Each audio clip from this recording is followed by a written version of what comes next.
Bob King here with Red Hill Tactical. I want to talk to you about abusing knives.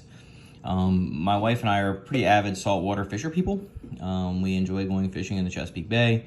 We enjoy going fishing pretty much in any saltwater body of water. We're not really so much keen on freshwater.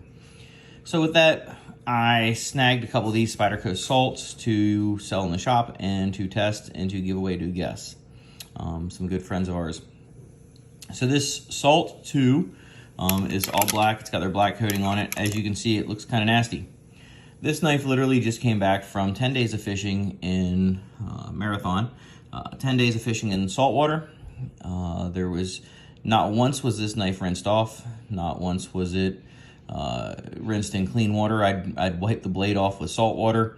It was used to cut bait. It was used to cut lines. It was used to cut zip ties for mooring different things in place. We use a lot of zip ties on our boat. It was used for a lot.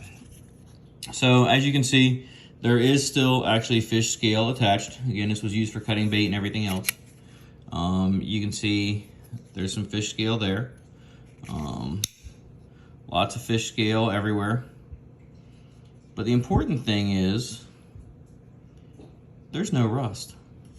So again, I rinsed it off in salt water. I did not rinse it in fresh water. I rinsed it strictly in salt water. And take a look. So these knives, these salt knives run between $89 and $150, depending on which model you get. I don't like the fact they are made out of the country. They are made in Japan. They are not made in the US.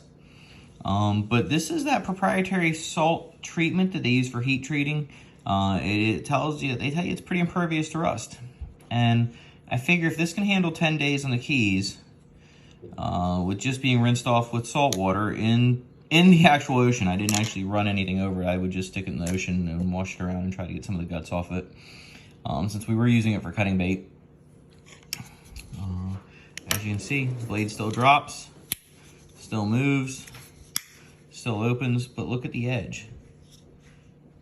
So despite being in salt water, despite being guts still on it, despite fish scales still on it, you know, this knife held up really well.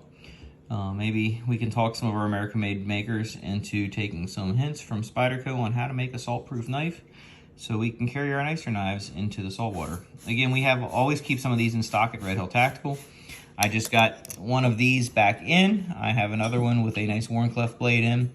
My goal is to always have a few of these salts in stock because we do believe they are well worth the money. Have a great one.